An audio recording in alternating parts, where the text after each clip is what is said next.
Today on CityCast Denver. The holidays are one of the best times to enjoy downtown Denver, with the Chris Kindle Market and the city and county building all lit up. But the parking can be such a pain. We responded to a listener's parking frustrations last week, but I wanted to really understand this. So we called up Denver's #1 urban aficionado power couple to answer the big question. Does Denver have too much parking or not enough? Today is Monday, December 19th, 2022. I'm Bree Davies, and this is CityCast Denver.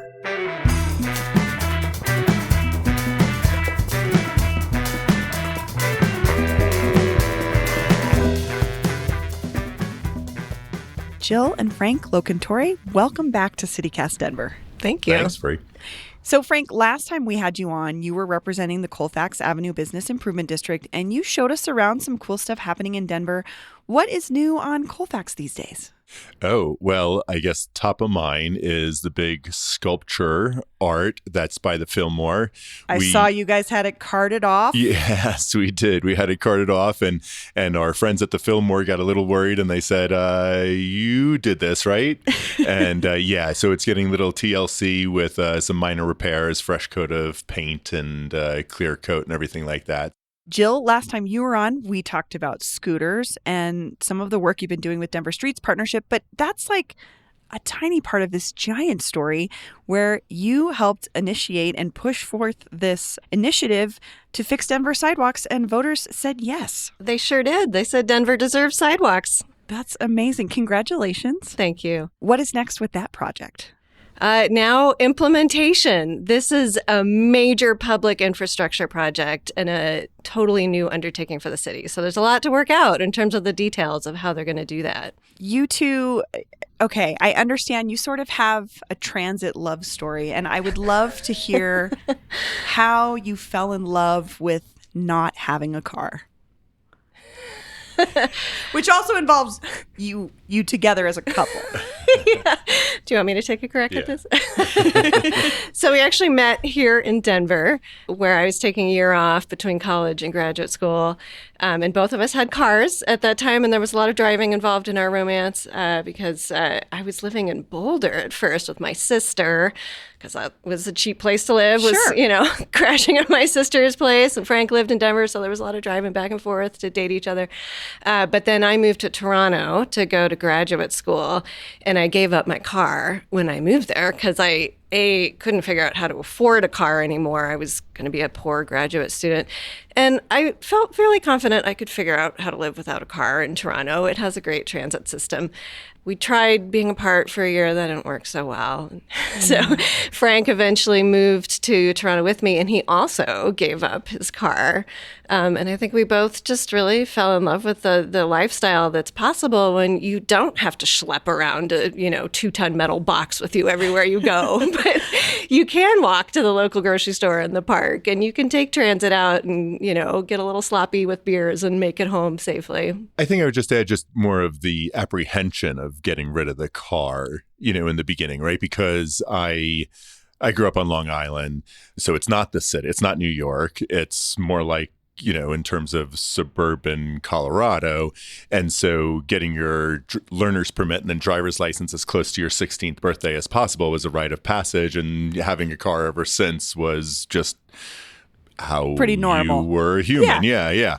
And so when I followed Jill to Toronto and she said, yeah, sell your car, I was like, really? And I don't know how many times I said really, but it was a few, and I trusted her. And so I sold it. That was 97 and 98. So neither of us have had a car since then. And in our moves from Toronto to Washington, D.C., back to Denver, we've continued to not have a car and continue to go to the mountains to go hiking or snowshoeing and, have fun throughout the year. But we don't have the same type of expense as the car.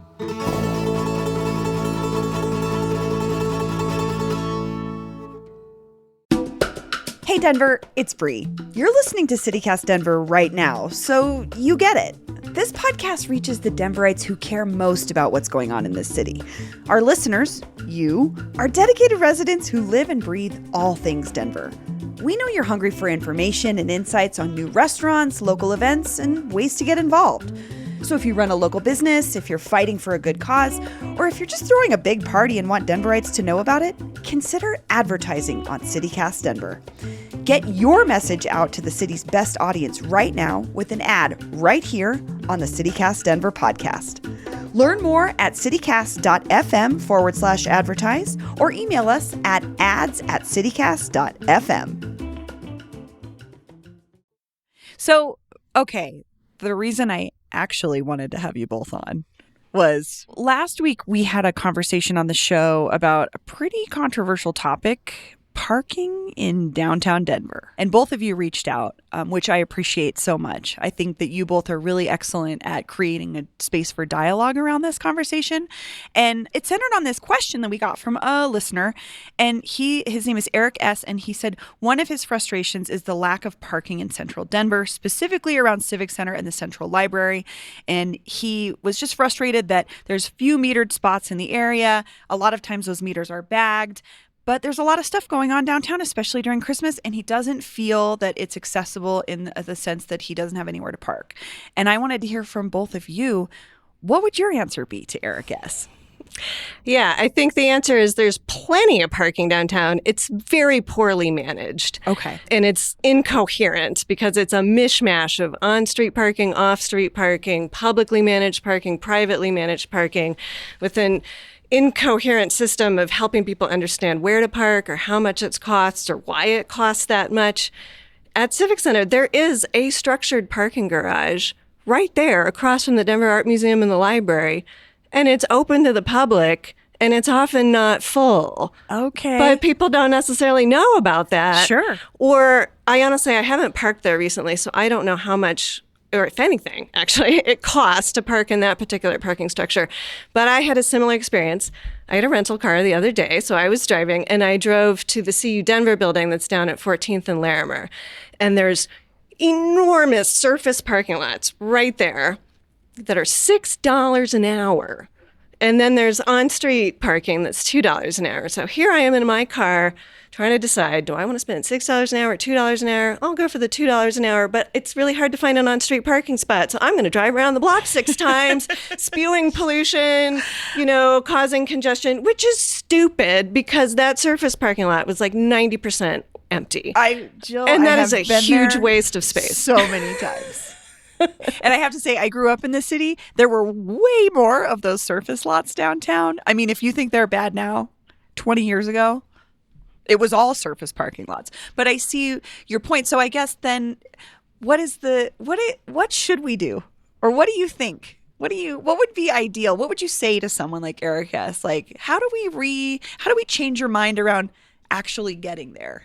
Well, it's not so much changing Eric's mind that I'm concerned about. He's rightfully frustrated because our city's doing a really poor job of managing our parking situation. Okay. It's our city leaders Sure. that I want to take action to be more proactive and more strategic about actually understanding what parking supply and demand is in the city.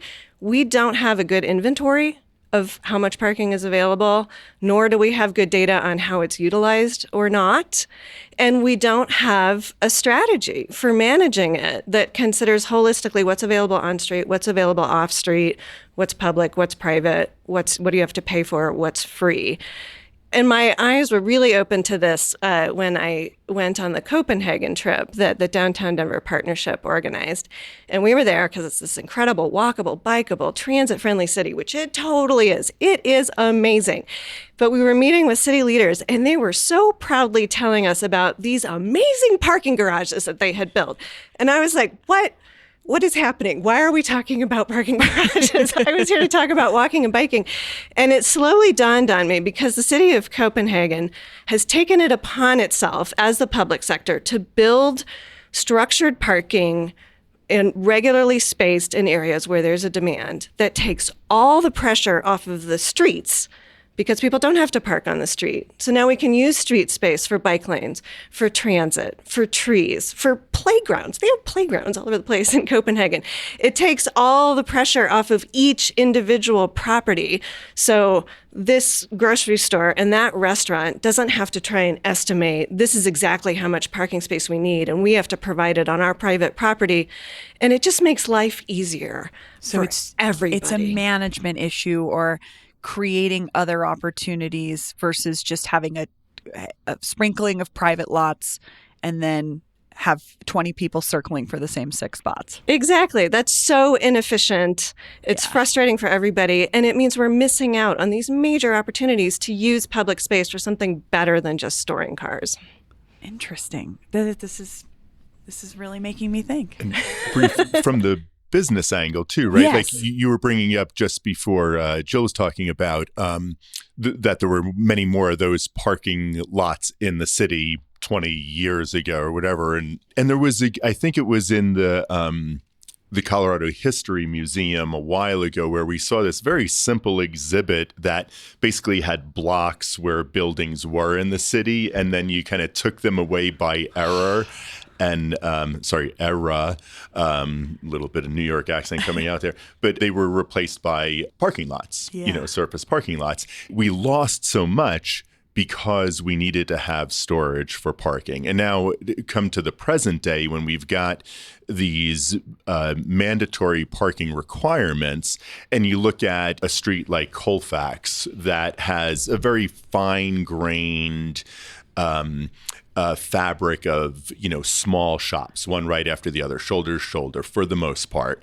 It's not a very wide street in most not a wide sections street of Colfax right. that I'm thinking and of. The lot sizes do not go very deep away from Colfax, meaning that you have a very challenging environment to develop on, and then layer in that you need to require parking, and you're like, okay, I've got a small business, and now I need to provide insert the required number of parking spots. I have no room for my business. I have no room to build housing if that's what I wanted to do on top of my business for my family or for other families, because I'm required to have parking. And so the parking is, in the past, it took away historic buildings. In the present, it's preventing additional housing. Because because of the minimums required for buildings in Denver. If you're going to build whatever amount of units, you have to have a certain amount of parking spots, right? And then yet they build the required parking, and the parking isn't getting used.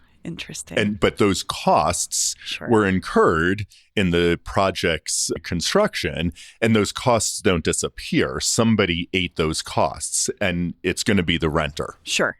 So you're saying that also contributes to some of our higher rent issues. Yeah. Okay.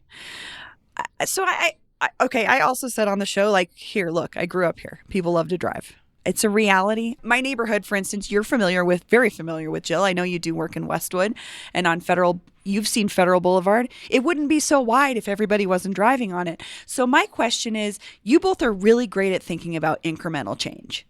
What does that look like to get the me's of the world out of the car and into other opportunities? I would actually challenge your statement that everybody in Denver loves to drive. Okay, true, fair. Let me backtrack that. You're right. I think it's part of the culture. And I would say that because, Frank, you described something about growing up in a more suburban area. Everybody got their, you try to get your license as soon as possible. It's like this rite of passage thing. But a lot of it is, too, we're going to see our friends in the burbs, or they're coming to see us, or whatever. Like that, it's sort of just a natural element of my growing up here, was getting places to see my friends or family in other parts of this, or where I worked or whatever. And driving was pretty much the way that I would think about it. Because driving was the only option available to you. Sure. So people drive because they don't feel like they have viable options, and they grew up in communities where driving was the only viable option. So it's hard for them to imagine how a city could function otherwise. But at the end of the day, people just want to get where they're trying to go, safely and conveniently. And I guarantee you, if it was safer and convenient to get around by not driving, a lot of people would just choose to do so. Yeah. And even people who do like driving or like their car, it's not necessarily pleasant in an urban environment. You know, Nate Miner from Colorado Public Radio recently asked this question on Twitter. What is the worst street to drive on in Denver? And people name streets like Federal Boulevard, Colorado Boulevard, Sheridan Boulevard. On those streets, we have done the maximum possible to make cater it easy to drive to drivers. Yeah. We have widened them at the expense of actually removing and narrowing sidewalks. We've said, no way, you can't have any space for bikes or transit or anything else. And people still hate driving on those streets because the answer is, it's geometry. Yeah. In a city where there's a bunch of people living close together, trying to get to the same place at the same time, everybody trying to do it with a gigantic metal box wrapped around them is just not possible with the way geometry works. And I didn't comprehensively read every single street that was mentioned on that Twitter thread that Nate put out there, but I did not see anybody mention 18th or 19th in downtown Denver. Downtown Denver, one of the most congested, busy parts of the city. Those streets have dedicated bike lanes, dedicated transit lanes, wide sidewalks, and a couple lanes for cars. But these are solvable problems. Sure. If we want better transit, Yeah. we know how to do that. Yeah. You know, it's dedicating the space on our streets for transit vehicles. It's paying for more frequent service. It's looking hard at, the worker retention at RTD and how do we make that job of bus driver more attractive. We can solve these problems. We just have to decide what kind of city do we actually want to be, not, what are we right now, but where do we want to go? Well, and you're bringing something else up, Jill, that I'm thinking about, which is like RTD's got a pretty bad rap right now, right? Like if we look at the coverage it gets. Oh, they're cutting service. Their drivers are not happy or they don't have enough drivers. Like what can we do as citizens of this city to advocate for a transit system that sometimes feels like it doesn't even advocate for itself? You know what I mean? Yeah, RTD is not its own best advocate, but also RTD has been woefully underfunded for years. And we put a lot of demands on them. And surprise, they're having a hard time delivering when we're not willing to fund them. And the reality is they are the transit system we have. And so the onus is on us, I think. How do we set them up for success? What is the funding that they need in order to pay bus drivers what they're worth, in order to run the buses frequently enough so they're actually useful? What's the role of the city of Denver and CDOT in terms of giving buses the space that they need on our city streets and not forcing them to get stuck in congestion with everybody else? It's our transit system. Yeah. It's not like we just point fingers at RTD and like, you're not doing good enough. Like what do we need to do to help you, RTD, be successful? And the answers are pretty obvious. It's not that complicated. So, okay, I guess that would be what I would close with for both of you.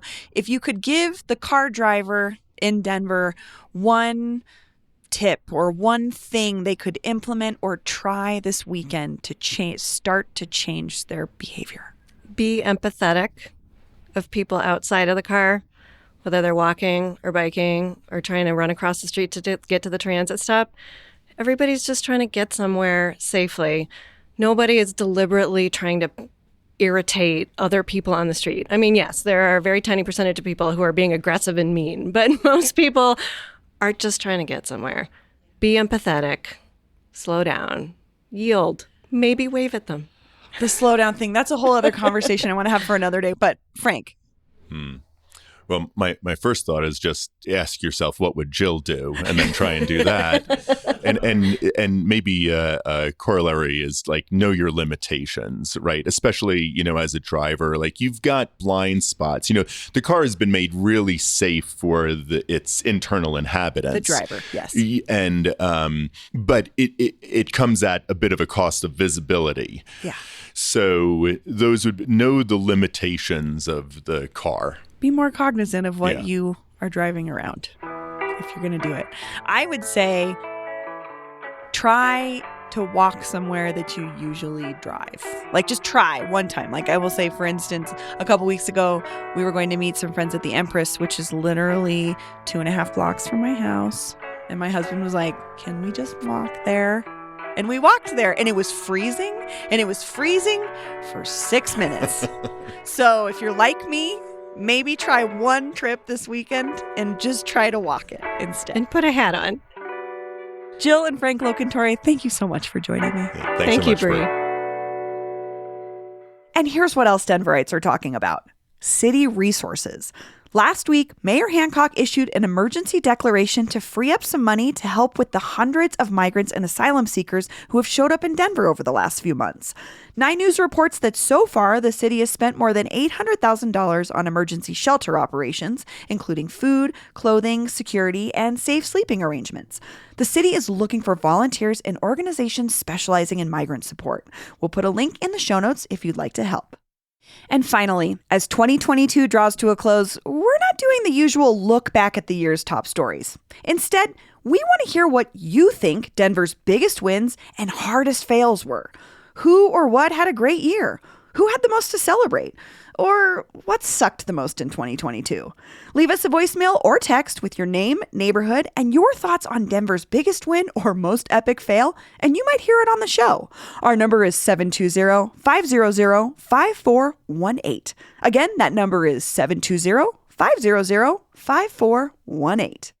And speaking of our hotline, we really love getting voicemails from you, even when you're rightfully calling us out. Like Alex from Clayton, who called in after my conversation with Denver Post reporter Megan Ululani Boyenton and my producer Paul Caroli about the big nuclear fusion breakthrough on last Friday's show. I was calling about your guys talking about nuclear fusion on today's show.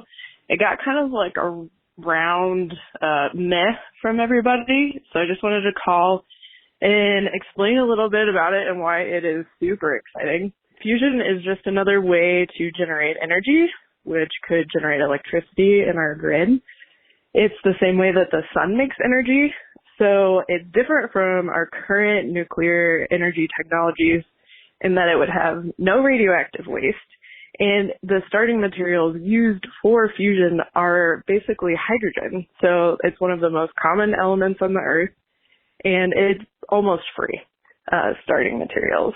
So because it's free and there's no waste, the energy that it makes would be the cheapest form of energy that we could ever have, basically free.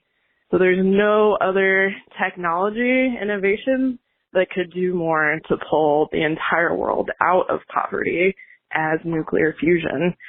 Not to mention, since it doesn't produce any radioactive waste or carbon waste, we would basically be able to stop producing carbon dioxide and polluting the environment and contributing to global warming.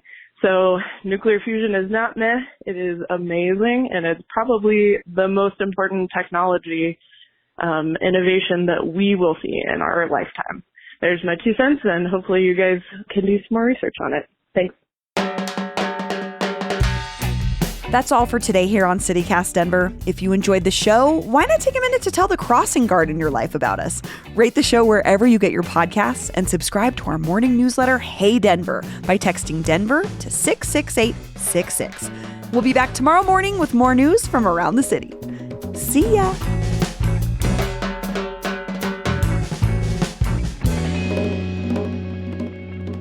You get extra credit if you don't say the Broncos suck, because it's sort of a given. And I'm not invested in I'm more invested in football as a cultural marker of my community.